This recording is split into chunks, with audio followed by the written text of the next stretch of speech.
Boom. I'm Hiko Simon. I'm speaking softly tonight. I have to be a little bit quiet. But welcome to Tokyo Tonight. Good to have you back. I'm sorry I was away last week. I had a cold and I was a bit miserable, so I just thought I'd skip. I'm also away next week. I'm going to summer vacation. I'm going to my dad's house in Phuket, which should be awesome. So yeah, hope you're all well. I've got a bunch of updates and announcements and whatnot, which I thought I'd give to you, as well as some really interesting news stories to talk about from Japan this week. So first of all, just checking out who's in the comments. One thing, I'm using a new monitor at the moment, and I just realized it's kind of messing with my display, so it looks a little bit different to normal. I'm going to have to fix that up another time. That's part of the reason it got delayed setting up. But still, who's made it? Let's have a look. So we've got Mr. Cordy Chap, Steve from Berkeley, Andrea Morboy, good to see you. I know it's late for you. We got Lauren Sakai, good to see you. Sergeant Bilko. Who else we got here? That seems to be pretty much it at the moment, so welcome anyway. I guess everyone's on summer vacation. This is a quiet time, which is why it's really probably not the best time to be announcing the first news of all, that myChan TV is out of beta after all months. I mean, actually a total of 18 months from idea to prototype to working beta to limited beta to open beta. We got all the feedback, one by one, crashing all the bugs. It took a lot of time, it took a lot of spending on development, a lot more than I wanted to, but the end result is that it's a really awesome site. So the one thing I want to ask everybody watching to do today, hey Olivia, good to see you, and the J-Vlog, good to see you, and yes, I'm sorry I was away last week. I'd love to ask, just invite everybody to go and check out myChan TV. Now, just to remind people what it is, it's not a replacement for the YouTube player. If you want to go and read the video descriptions, see the recommended videos, make comments, do all that sort of stuff, it's not there to reproduce what YouTube already does. It's there to do stuff that YouTube doesn't do. And what YouTube doesn't do is it's really crap with managing. In fact, I just realized I'm going to put my monitor in front of me so I'm looking in the direction of the camera. There we go. What YouTube really sucks at is helping you manage your subscriptions and helping you keep up with your subscriptions. You know how the algorithm's basically made now to try to distract you and make you try to go look at different videos and not catch up on your subscriptions. Well, this just lets you focus purely on your subscriptions. That was the original idea, just to create a playlist of your latest videos from your subscriptions in groups, so that you can have videos of similar themes and whatnot. This does that for you, except when we were doing it, we found a bunch of extra cool things that we could do to make it even more useful. Things which include, for example, the ability, well, of course, to group and organize your subscriptions, but also to figure out which channels were most recently updated, to unsubscribe to dead channels, to be able to like thumbs up, thumbs down videos in the player. If you watch it at full screen, it makes it into like a working TV. The other thing that took a long time to get right, aircon's making funny noises. Let me just turn that up a degree. The other thing that took a lot of time to get right was the mobile site, and this is what I'd really like to ask people who are oh dear, Mr. Cordy Chap, I know that can be a bit of a mess. Hey James Kelly, good to see you. Tainaka, good to see you. The other thing is that we made a mobile version of it, which took a long time to get right, to get the mobile version of the site looking really good, but I think it does. And the thing is that although I was thinking the next step might be making a mobile app, the thing is that the mobile website looks really, really good. I mean, to me, and it does everything that the PC site does. So I wonder if it's necessary. So I would really like to ask everyone watching, when they get some time after the show, take a look at the site, have a play around with it. If you like it, please tell your friends. Please start to spread the word about it. It's a great way if you want to just catch up on one channel, even just make one channel in a bundle and just let that autoplay. It'll only autoplay the most recent 10 videos, but that will go for quite a long time, you'll find. Yeah, tell me how it looks on mobile, and if you think I really need to develop and what the merits would be of developing a mobile app. I've had some people suggest doing a Fire TV app, and I really do like the idea of that. But of course, I want to check if there's support for the idea. So I would appreciate if you guys could have a look at that. So that's the first thing. Second thing is the YouTube summer party is still going to happen Saturday, September 1st. It's going to be awesome. We are going to do it at the Tokyo Sports Cafe in Roppongi from 7 PM, same as last time. 2 hours, 3,000 yen nomihodai, followed by spend the night, do whatever you want. It's a great location, it's a great bar, they look after us. We will have myChan TV playing on all the screens there, playing everyone's videos from who are joining the party, so it should be awesome. If you're in Tokyo or able to come to Tokyo, September 1st, it will be awesome to see you then. Pardon me. Another update, Zach is doing a YouTube summer beach party. It was actually scheduled for today, but there was a typhoon today, so he's doing it next week, I believe, next Sunday, August 4th. Let me just check that's the correct date. In fact, sorry, Saturday, August 4th. So look out for that. You can find information on his Facebook page about that, but that should also be fun if you're into the beach, although it's been really, really hot lately. But it's been pretty good in previous years. I will be in Thailand, but hope you guys had fun if you can make it. Andrea, buy lots of lottery tickets. It'll be good to see you. So, topics tonight. Well, for a start, Japan's had a really weird couple of weeks. First of all, we had all the landslides and flooding and so on the other week. And this is something I was mentioning on Twitter yesterday. People don't realize with Japan. Japan is the same size as New Zealand, but it's got 120 million people. But yet, in spite of that, Japan is actually less urbanized than New Zealand, which sounds strange, but what I mean by that is that there's less land where you can put towns in Japan than there is in New Zealand. Japan is so rugged, it's so mountainous and up and down. There's very few places you can actually build. People cram their towns into these little valleys, into these sort of riverbeds and so on, which makes them really, really vulnerable to things like flooding and to things like landslides, because the terrain is so rough and so steep that when it gets waterlogged, even when it's full of trees, it does give way. And this is the thing with Japan. We have typhoons, we have earthquakes, we have volcanoes, we have floods, and we have landslides all the time. Tokyo is a big flat region where they built this. Part of the reason they built the capital here is that it's they can build over a large area. But most of Japan, and this is where we had the floods in Okayama, Ehime Prefecture, Hiroshima Prefecture. All these towns, they live in these really, really, really steep valleys right at the bottom of them, and these mountains just got so logged with water from so much rainfall that the mountains just gave way. And this happened all over Japan. But anywhere where there was a town at the bottom of those hills, they got basically devastated by these landslides. Following the landslides, we had a crazy heat wave where we had the hottest temperatures ever recorded in Japan. Typically in Japan we get like 38 degrees, 35 degrees, but it feels like 40 something degrees because we have such high humidity here. But this time we actually had a bunch of places. Tokyo got like 39. Parts of Tokyo, like out in West Tokyo, got over 40, and we had like 41.2, I think, a new national record high temperature. Got broken the other week, and it's just been unbearable. It's been, even at night, it's been like in the mid-30s. It's a combination. People talk about climate change, but the difference is actually this is way more than climate change allows for. Tokyo has something called the heat island effect. Tokyo is actually more than 5 degrees hotter than it was 30 years ago, and that's just because it's so concreted over, and there's so many air conditioners and so on installed. It just creates this sort of heat bubble over Tokyo. So there's actually slightly different to climate change. There's a specific reason for Tokyo, but this was nationwide, so this was unusual heat. And then on top of that, we've just had this really strange typhoon that's just gone over. Typhoons typically start in Japan over Philippines, just north of Philippines in that ocean there, and sometimes they go south and they hit Philippines really hard, or they start to work their way north, and sometimes they'll head towards China, sometimes usually they'll cross Okinawa, and they typically do a curve from Okinawa following Japan, basically either on the Pacific Ocean side or the Japan Sea side towards Korea and the Sea of Japan. But this last typhoon that we had is a bit of an odd one. It started north of Philippines, but instead of going through Okinawa and then curving west to east, it curved the opposite way. It came straight at Tokyo, and then it's going out through the west.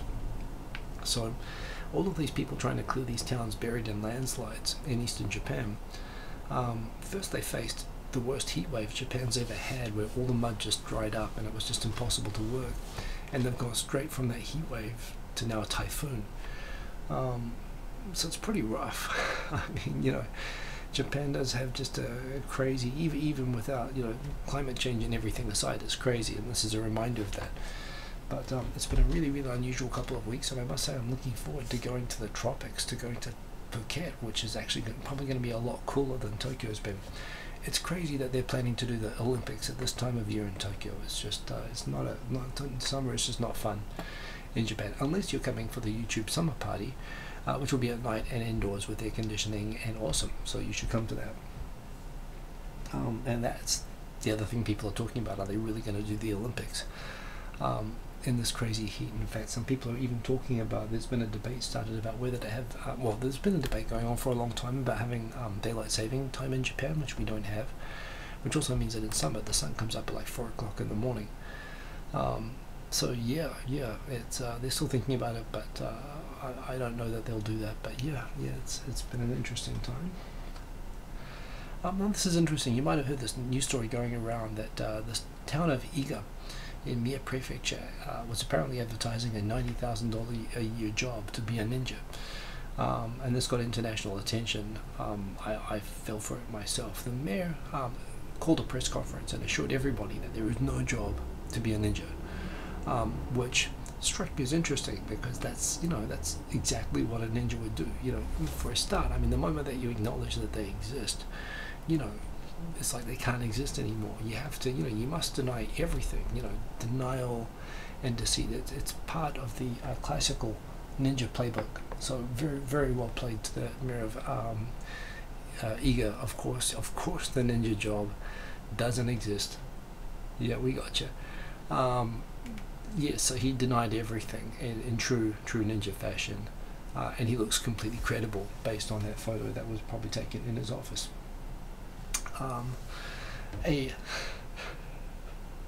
Another one this week. What day was it? It was like on Thursday this week. The remaining 6 members on death row from the Aum Shinrikyo cult. There were 13 people from Aum Shinrikyo convicted and basically convicted and sentenced to death for a number of horrible murders, including the nerve gas attack on the Tokyo subway, a nerve gas attack on a town in Yamanashi, the abduction and murder of a lawyer and his family who was basically helping rescuee cultists to like escape the cult.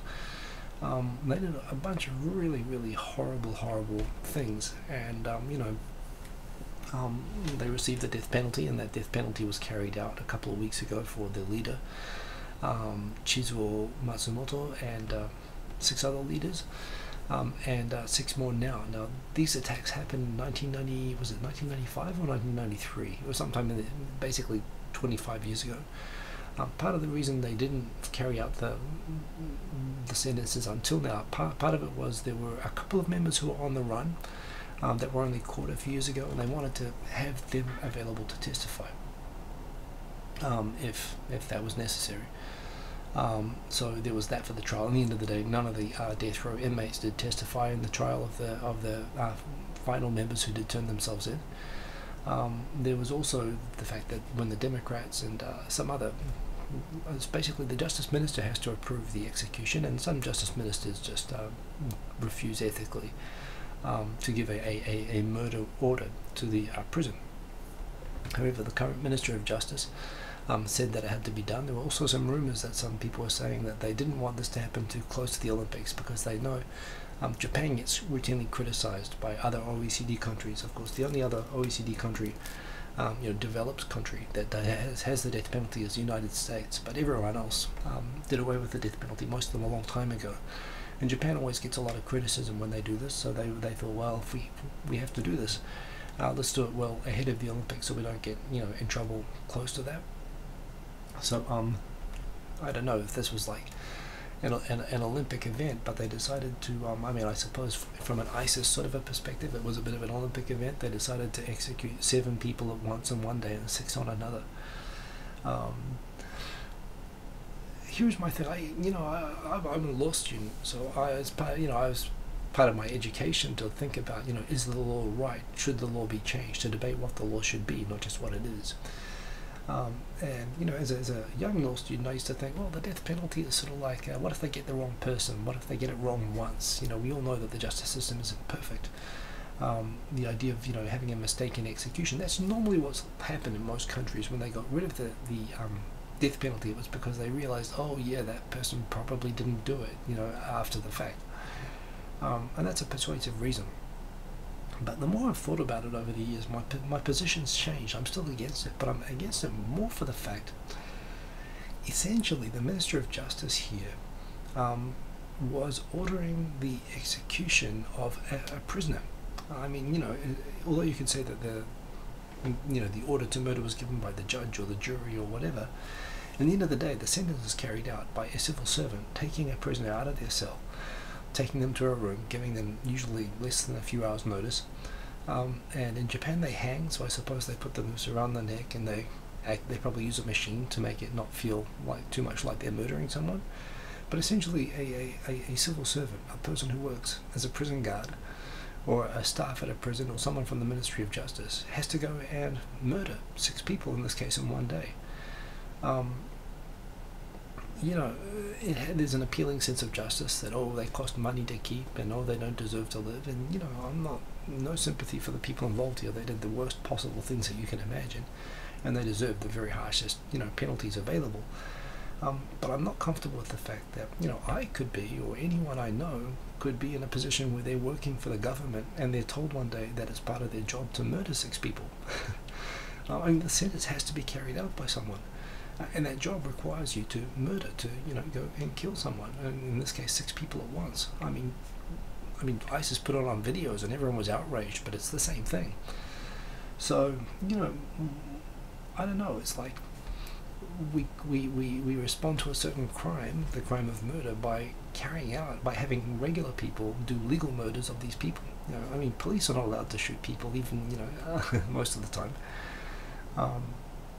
So I don't know, this bothers me, and I am with the OECD, with the EU and the other countries that condemn Japan for this, not for the fact that the people didn't deserve it. It's not a fact of whether they deserved it or not. It's that, you know, Japanese government, the Minister of Justice, murdered 6 people, and in fact 13 over 2 days, and I have a problem with that. So I know that in Japan, however, it's more than 80% of the public supports the death penalty. I also know that in America, most people support it still.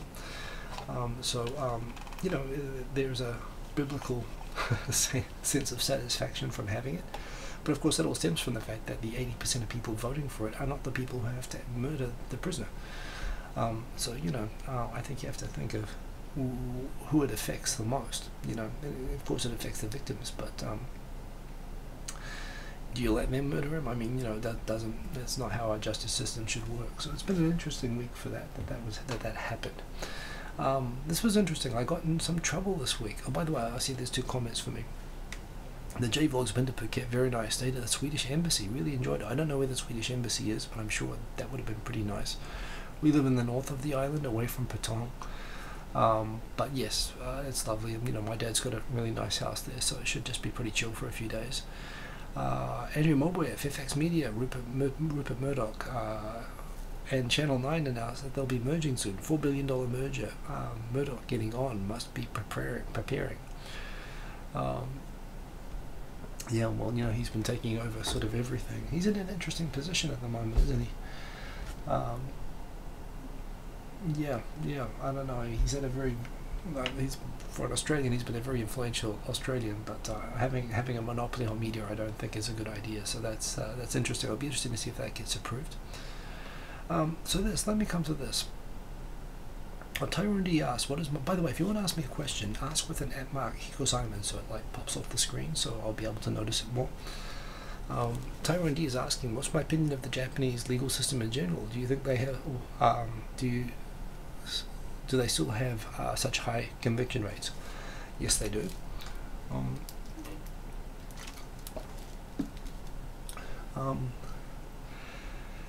So yeah, the justice system, I mean, I suppose the difference here is that you really don't see very much of the justice system because the crime rates are so low. You know, again, when I worked in New Zealand and for a very brief time as a lawyer and as a law student, we had to go hang out at the court, and you can sort of see a pretty broad cross-section of society goes through the district court in Auckland, as it does in any city. It's really interesting to just sit there for a day like you're required to do. And it's partly because of that fact, because everyone sort of realizes at some point, everybody ends up either on a jury or, going through for a traffic infraction or, possession of weed or, something like that. People end up, a lot of people from a lot of backgrounds end up going through court. In Japan, you just don't see the justice system. From what I know of the justice system, I wouldn't say it's an objective, well, by outcome it's very effective, right? Japan's such a low crime country that you'd have to assume. Also the fear of things that you have, like from going to jail in America, male rape and so on, I understand isn't a thing at all in Japan. But it's kind of funny, I don't know that the low crime rate is because of fear of the police per se, or fear of the justice system. It's just general social control. So the justice system itself, from what I understand of it, is I've seen a couple of cases in my time here involving expats. When the police decide to charge you, and it's even worse with immigration because that's not the justice system and that's just administrative and they've got more power over you. If you ever get in a spot, generally speaking, I think the police are actually pretty chill in Japan, in spite of what you might hear of them asking for ID and stuff like that, which I'll never get, but some people do. You'll find that police will do a lot when they see a fight. They won't arrest people or charge people or put people in holding. They'll de-escalate. They're great at de-escalating violence. They're great at confronting people with weapons, without weapons, and managing situations. So I think the police are very good at that. And they'll let things go a pretty long way before they'll actually decide to take action against a person. But if they ever decide to take action against you, you are screwed. The 99.9% conviction rate is real. There are aspects of the Japanese justice system that I have a real problem with. Particularly, it comes up every time that there's a murder in Japan. For a start, again, in almost every developed country legal system, if you are held for more than 72 hours and you don't confess within that time, and you make a confession like 80 hours into detention, there is a presumption that that confession's no good, that was coerced out of you, that you were sleep deprived, that you were stressed, and that, and there are all these wrongful conviction documentaries in America which sort of show the sort of, pressure that police can put under people and to get fake, false confessions in a very short period of time. And that compounds over time, which is why that we have these limits that we allow the police to detain people. There's a presumption that even an innocent person over a certain amount of time can be broken down and made to give a false confession. We know this. Scientifically this is proven. However, in Japan, they can detain you without access to a lawyer for up to a week, and you just go into a hole, and even and then if they want to continue holding them when the time's up, they just apply a different charge to a different crime. So what typically happens in murder cases is they never charge them with murder first. They charge them with improper disposal of a body as the first charge. So Japan has the highest rate of improper disposal of a body probably anywhere, because no other country thinks to use this charge against murderers. They use it in Japan because it lets them double the time. They already have the longest time that they're allowed to hold and interrogate people. And the interrogating police are responsible for the welfare of the interrogated detainees, so they can withhold food, sleep, and do all that sort of stuff at the same time and hold them for a week without anyone to talk to. And they can double the time because they layer on the charges. They don't charge them with murder until later on. And they always get a confession. So, you never want to be in that situation where you're charged with a serious crime and at the mercy of the police. I think the police are great day to day. In Japan, I think they are very professional, and they're good. I found them good to deal with. But that said, I've never been on the receiving end of an investigation. And certainly, if you're innocent and they decide that you're guilty, the justice system here is terrible. And there's no question there's been a lot of improper convictions. The other thing is that, of course, technologically they're not known for not being as advanced as in other countries. Again, they rely so much on confession that they don't have to do forensics. They don't rely on forensic evidence like in America. And if you think you can geez, I mean, you can do a full CSI and comb the whole site and do all that hard work, or you can just get who you think did it into a room for 2 weeks and beat them up until they confess, and then you don't have to get any more evidence, and that's what they do. I would say that it's pretty scary. It's not perfect, but there you go. That's the justice system in Japan. Good night, Andrea. Thanks for staying up. And yeah, it's scary. So, like, again, a very low crime rate, a very low court rate. You know, these things don't happen very often, but when they happen, you don't want it to happen to you. Story here, speaking of murder. Speaking of murder, we have vegan burgers. Now, I made a comment about this. I read this and I kind of scoffed, and I thought, I mean, you know, I'm not vegan myself at all, but I have vegan friends. My son doesn't like meat. My wife used to be vegetarian. I respect vegetarians. I think I think people who are able to live their lives according to like certain ethical principles, which otherwise inconvenience them, I think is something worth holding up and respecting. So this whole idea of veggie burgers, you know, and particularly there's been these this real meat, this sort of I forget the name of it. There's a famous burger that's been made recently which actually is like the most real meat patty ever, including like fake blood and sinews and stuff like that, and the juice and everything like that, not dry. So there's this thing about the best looking veggie burgers, and for me, I'm always like, why? What is the thinking behind this product? Like, it's like, you know, it's made by someone vegetarians who don't want to eat meat. Oh, you must want to eat meat. We'll make meat for you that you can eat. I don't know, if you find meat cruel, then it seems strange to me that you would still secretly want to eat it and find a guilt-free way to eat it. But I'm told, so I scoffed at this. I said, all these people, you know, if it weren't for their debt, the thinking of this is these people must think those poor vegetarians who are stuck there, that they want to eat meat but they can't because of their damn ethics getting in the way. I said that sarcastically, but it was internet sarcasm, so of course a lot of people took it wrong. And I got a lot of responses from some big Twitter people and some big YouTube people as well, saying that they are vegetarian. They do, however, like the taste of meat. It's just they don't want to support the meat economy, and if there's some way that they can enjoy meat and not have that part of their diet missing, while not having the guilt of supporting you know, cruelty or the industrial agricultural complex, then that makes them feel better and they're happy to have a product like this. So, you know, my bad. I thought wrong on this. Where I was coming from was, I remember when I was traveling in the UK years and years ago with my wife, and you know, she found the pub food there pretty disgusting. And one pub in rural Cornwall had on the list of things like roast beef and gravy, fish and chips, all the sort of standard stuff, which to me is great.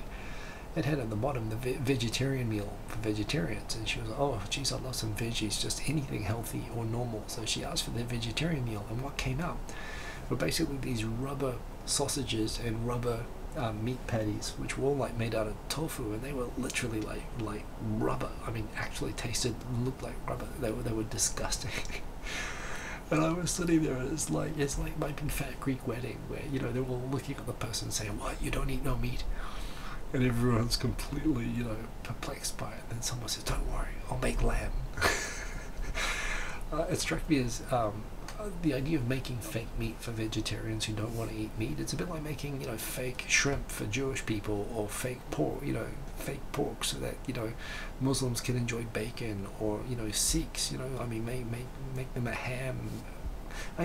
So you think about Sikh vegetarian culture going back hundreds of years. They have amazing food. They don't make fake meat. You know, they make curries and stuff like that, but it's all vegetable, and that's fine. Japan for a long time was vegetarian, you know, by law. One thing about what Japan taught me is that, you know, your diet doesn't need to be limited or missing out. You can do pretty good things with vegetables. It's kind of cultural. But that said, for all of that, that's where I was coming from when I made fun of this. However, I was promptly put in my place by many angry vegetarians who said no, they want this sort of thing. And people pointed out that actually there are a lot of lentil burgers out there which actually taste a lot better than you know, the meat burgers to them. You know, and certainly nothing wrong with making good vegetable food. I'm just saying, like, you know, do we really need to make fake dead flesh for vegetarians, you know, so that they can eat meat without feeling guilty? I mean, it's almost like, you know, people want to be cannibals, but they're not allowed to because it's like considered wrong, or they want to eat dog because it's considered wrong, so we make fake dog meat so that they're not missing out on all that delicious dog. I mean, maybe it does taste good. I mean, it's the same thing, right? But we have this cultural thing against it, and I assume that vegetarians have the same thing with meat, but apparently no. Apparently they're suffering, or many of them are suffering, and they want to eat meat. So there you go. And you know, if it's good for you and if it tastes good, why not? I just thought it's a little bit mysterious that people are making, you know, fake dead flesh for vegetarians to eat. I'm explaining myself, and this is my show, so I get to obviously put it one-sided, but point is, I did overstate the case there, and apparently a lot of veggies are very happy to have this extra option. And why not? I mean, hell, if they're happy, they're happy. They're going to buy it, and if they don't buy it, they go to business, and obviously they're doing good business, so good on them for that. And, you know, I think our species is going to be vegetarian one day. I grew up eating hunting, so I respect meat. I respect where it comes from. I don't, even if it's in a burger or if it's in a polystyrene wrap thing, I know where it comes from. It's pretty unpleasant, killing animals, and I think you've got to treat it with respect as food and not let it, never waste it. And I also am aware of the waste that goes into the food production process, and the benefits that can be had from as a species, us converting over into not-eating meat. That said, I'm not doing that, but I respect the people who do. That's where I'm at. And it's tough to be this way in Japan. Tying this into Japan, a lot of the commenters on this are people in Japan. I think when you come to Japan, what I find is that when you're in a country, particularly English-speaking countries, Canada, New Zealand, Australia, South Africa, we all come from, you know, we're all colonized by England, which has the worst food culture of any country almost I can think of in the world. I cannot think of a country with the worst food culture. We were all colonized by them. So we have the same culture of boiling vegetables until they taste bitter, of having meat and potatoes with everything, and basically just not being very good at cooking and not having a very diverse, you know, if you go to any European country, you'll see they do so much more with food. Same with, you know, I mean, any country. They do all these amazing things with food, and yet most homes that I go to in Canada or America or New Zealand or Australia, people only eat like 7 different meals in the week, and you know, one of them's a hamburger. So becoming a vegetarian, you know, is really tough because they have such a limited diet to begin with. Coming to Japan, what that did for me, there were foods like zucchini, foods like eggplant that I just thought were bitter, horrible things that I never wanted to eat, and I came here and eggplant cooked on a barbecue, on a Japanese barbecue, tastes like apple. It tastes like apple. It's amazing. It went from being one of my least favorite vegetables to my favorite vegetable. It's really hard to be vegan in Japan because Japanese don't really distinguish food types, and even when something's primarily vegetable, there'll be some, either the stock or there'll be something which will have some meat product in it. So it's really hard to be like a pure vegan in Japan, but you can go pretty well eating a lot of very, very good food that's you know, mostly okay, and I've got some friends who do that. Going for vegan is hard in Japan, but if you're willing to go like fish or poultry, yeah, you can go pretty far in Japan. But certainly I think you'll learn, particularly if you travel, that you can do a lot, and you can have a pretty rich diet with all the nutrients you need without needing to eat meat. You know, you don't need to feel like you're missing out on hamburgers. Even my son can't stand meat. I can hardly get him to eat it, and it's because the Japanese do vegetables great. So yeah, that was interesting. That was a bit of a controversy. There's a comment there from Tyrone D. As an Irish Dutchman, I feel your pain as far as food culture goes. Well, there you go. Hey, I come from the same cultural background, and this is one reason why I'm trapped in Japan. I don't think I can leave this country because I've seen good food and I can't go back. Whenever I go back, I'm like, oh my god, do you people eat this? But it's what I grew up eating. I mean, you know, and I'm lucky. I came from a house where my mum cooked most of the meals and she was very good, but I couldn't eat at my friends' houses. So, you know, yeah. And the J-Vlog, Japan was traditionally only fish and veg. Hey, and, you know, and there were laws about that back in the day when it was hardcore Zen Buddhist. So, yeah, confession time. You don't really like burgers. I like burgers, but man, you don't have to like burgers. My son doesn't like burgers. I mean, I was looking forward to, as a dad, to being able to sneak off to McDonald's with my son. He doesn't want to go. If there's like a Happy Meal where he wants the toy, he's like, Dad, can you eat a Happy Meal on the way home? He's putting me into an early grave. Maybe he's after, I don't know, maybe he's after his inheritance or something. He's eating healthy and asking me to go eat the Happy Meal. So you're in good company. Don't worry about that. Up the top, Japan's pachinko industry braces for anti-addiction regulation. So what's happening? I've talked about this. Japan is looking at legalizing, having a what do they call it? An integrated or something, a multi. I forget the name of it. An IR resort, which is basically like the Marina Sands in Singapore. They want to have these specific large buildings that are like shopping, entertainment, hotels, and a casino that and the rules for running it as a boost to the economy and tourism.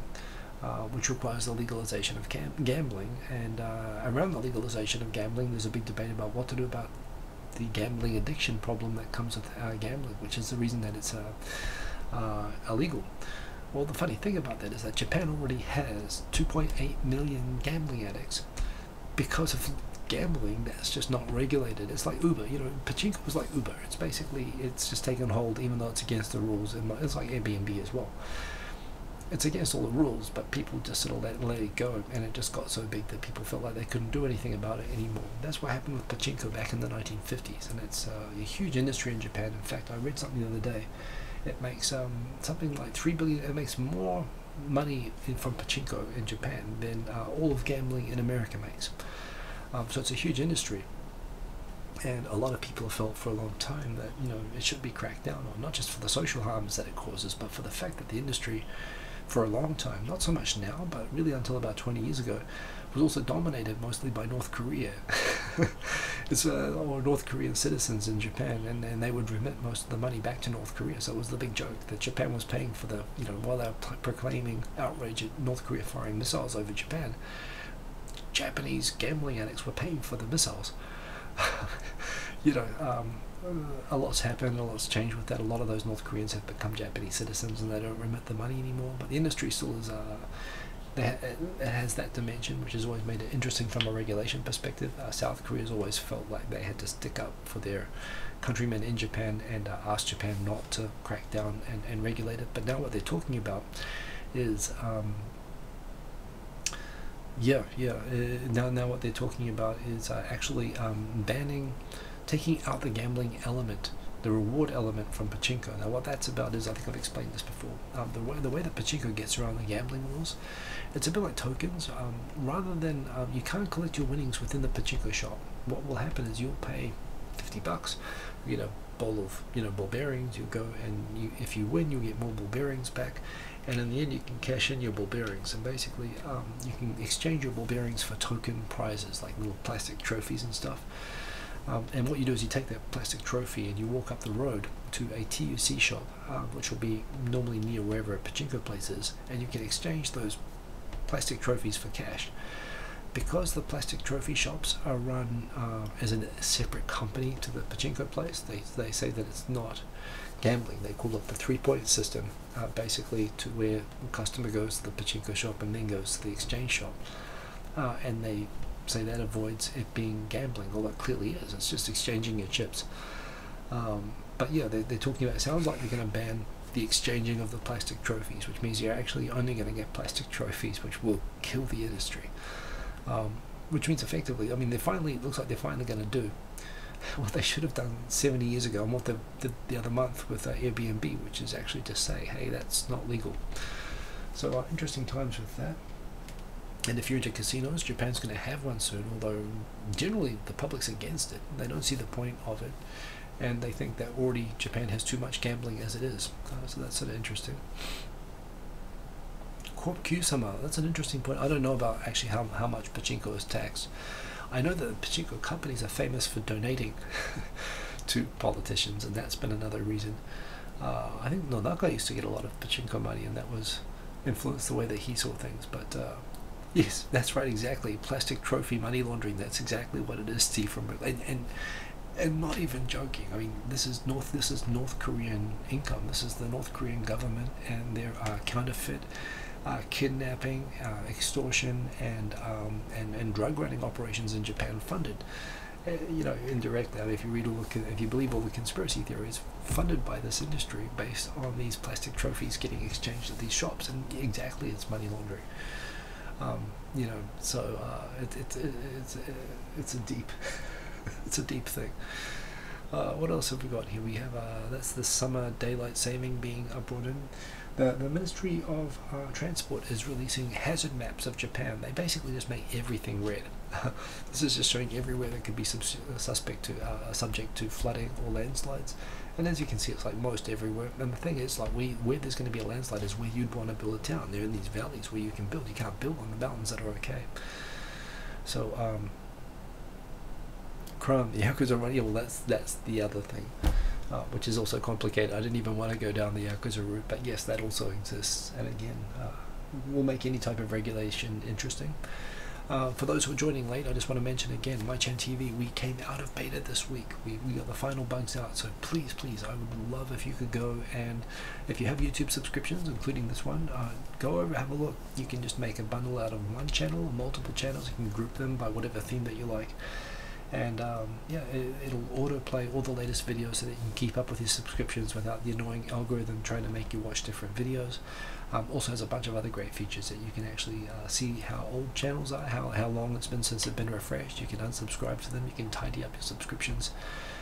You can like thumbs up, thumbs down videos from within the player. There's a bunch of cool features, and we finally got them all sort of stable. We also made a mobile site that I really love all you guys to go have a look at and confirm for me if it's working okay for you. And let me know what you'd like next. If you'd like a mobile app, if one's necessary. I think the mobile site looks pretty good. A Fire TV app or something like that. You know, let me know anyway. But I'd love to. Now it's done. Now it's not. I'm pretty sure we got most of the bugs out now, and we made a lot of great improvements to the site. So I'd love all of you to get out. And if you like the site, if you see it has a purpose, and I think it does what it does better than anything else on the internet. I built this because people aren't doing this, and it fixes aspects of YouTube that are broken. It makes YouTube easier to use. Tell your friends, spread the word, please. Do that. Coming back, yeah, 1 in 10 Tokyoites in their 20s are now foreigners. You know what, there is a missing story here I wanted to talk about. It's not in here, so let me raise it. There is a woman named Miko, I think her name's Miko Sugita. She's a member of the, she's a list party member of the LDP in Japan, and she made a public statement that she noticed the recent trend in Japan of recognition of the marriages of LGBT people. And she felt she wanted to state that she was against it. She said that she was basically of the view that LGBT people marrying can never have children, which from a societal perspective means that they're not productive. And in the sense that they're not productive and contributing to society, they should not be eligible for the same sort of tax benefits that people in normal marriages have. She made this sort of statement publicly. It kind of immediately drew condemnation, protests outside of the LDP. The party made it clear she wasn't speaking for the party. Some people within the party said, no, not cool, don't say that, which is good in a way. I mean, there's a general recognition now that this is something that it's a discriminatory thing to treat differently, and that it is slowly now, as things happen in Japan, it happens sort of by stealth, but there's this creeping sort of recognition. But she called out that she's against it, and she used an argument that I've heard being used in other countries as well against gay marriages, the idea that gay people can't have kids. Of course, that immediately raises the question, however, though, what about marriages where people choose not to have kids? Or what about marriages where the woman or the husband is not able to have kids? Should their marriages be annulled as well? I mean, effectively saying it just based on that, it just reflects to me that the person, for a start, just isn't thinking. They've come up with a quick rationalization. Well, either they're stupid and they've come up with a poor rationalization quickly without thinking it through, or they're bigots and they're already bigots, and they just came up with an excuse to justify their bigotry. Which, given the other things that came out when they started digging into this particular woman, who seems to be quite unpleasant, actually, they found some file footage of her on a right-wing channel on YouTube, talking about how apparently she pulled up some statistic, laughing, saying that children of LGBT people have a 6 times higher than normal suicide rate. She laughed. which, believe me, even in socially conservative Japan, it was like, what the hell is this? So even in the LDP Leeds race at the moment, Ishiba, the person trying to replace Abe as the party leader and prime minister from the LDP, is saying that, you know, as a party we should condemn this. We should say that this doesn't represent us. And also a bit of background. This woman's she's not originally from the LDP. She's actually from a kind of a fringe right-wing party that actually a couple of other YouTubers have been involved in. Some of the extreme right-wing channels on YouTube, and the people who like to follow, like the Party of the Future Generations, which is so named because all of the people in it are over 70 or 80 years old. But some of the young people who follow those parties are of the same sort of extreme, frankly kind of bigoted views. And it was basically after that party went through a bunch of liquidations and mergers with other parties, and eventually just ended up being taken into the broader LDP fold, and she just barely scraped in on the bottom of the list, being added to the LDP with the rest of her party, not realizing that frankly they just had a bunch of freaks come in with it. I suppose it's good to debate these things, to get these things out, just so that people who think them, if that's what they think, to have it corrected in public. It's interesting, I suppose, as well, that, I mean, these are arguments that have been used in New Zealand and Australia. It's not unique to Japan. What is unique, perhaps, is that I think because of the religious justification thing that we have, the Christian justification, the idea of LGBT as being inherently sinful for a lot of religious people, it means that you have a much bigger chunk of the population that feels extremely self-righteously bigoted against LGBT people in other and predominantly Christian countries, and you don't have that element of the debate here in Japan. You have just more of the debate that is just not normal or not usual, and you know, Japan's a very conformist country, so it means that really you don't have so many of these confused Christians. You just have, you know, that other 2 to 5% of any population that's just straight up bigots, and that's what this woman is. I think it's actually healthy that she expressed the view, and it's been interesting to see the public almost universal condemnation, and to the extent that other people are agreeing, you know, again, they're either doing that out in public and they're being called idiots, and they're being shown why they're idiots, and people are debating it in a probably more healthy way than we saw it in Australia or New Zealand or America, or they're being called out as what they are.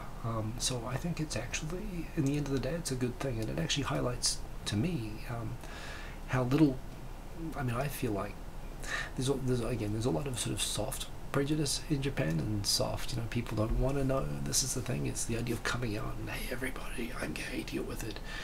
A lot of people who, you know, this idea that coming out is a good healthy thing, that you should make a statement and assert your identity is a big deal, and it's for the mental health of people who struggle with this. Obviously in Western countries it's not really compatible with Japanese culture in the first place to do that about anything, let alone something, you know, like that. But that said, there's definitely been a clear shift. The fact that so many governments in Japan have just gone pretty informally to just recognizing gay marriages like as no big deal, and I think it shows a shift in the society towards recognizing that, and it's just from an overall tolerance, and I think that we benefit from not having the kind of baggage, frankly, that Christian religion or I guess what do you call it,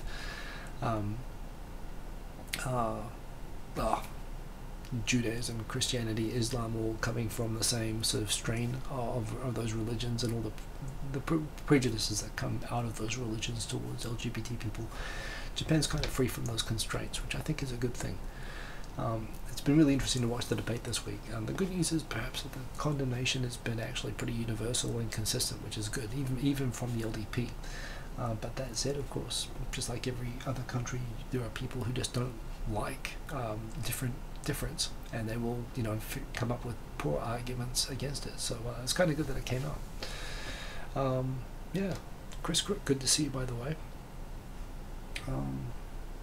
And that is all my topics for tonight. I have to speak quietly anyway. There's lad sleeping in the other room. So just to repeat, I'm going on summer vacation next Saturday, so I'm going to be in Thailand where the internet is crap and I won't really have the chance to do this. I'll be away, I think, 2 weeks, so a bit of a summer break from me. Please get out and keep up with my Twitter if you want to keep up with latest news stories. Feel free to chat with me anytime on Facebook or Twitter. Please check out myChan and tell me what you think. I've been working on it for 18 months. The aim is to make it easier to keep up with the YouTube subscriptions, and I think it does that. I'm really happy with it now. And if you like it, spread the word. I'd love to, get a few people behind it, and maybe push to try to get it on a tech blog or something like that. But at the same time, I want to see what people think of it, and if they like it as much as I do. So please check it out. Don't forget, if you're in Tokyo or able to come to Tokyo on September 1st, the YouTube Summer Party is coming. It will be awesome. I'll be there. Victor's coming up to Tokyo. It's going to be great. 3,000 yen, 2 hours, Nomi Hodai from 7 o'clock, Tokyo Sports Cafe. There's also next Saturday, there is the Summer Beach Party being hosted by Zach in Enoshima. Check out Facebook for that. All good and awesome. Chris Crook, good to be here indeed. You've finally got a working VPN. Are you in China? Do you need a VPN? I'm glad that you made it. I'm sorry that the show is ending early. Hey Davo, good to see you there. Good to see a bunch of other names there as well. So thanks for everyone who joined, Kran as well. And that's all that I've got. I would normally make some music or something, but it's a bit of a mess right now, and I had to scramble in. So I'm going to end the show. Have a good week, everybody. Keep cool or keep warm if you're in the southern hemisphere, and have a good one. Boom. Peace. Check out myChan TV. Check it out. It's really good. Okay. Peace.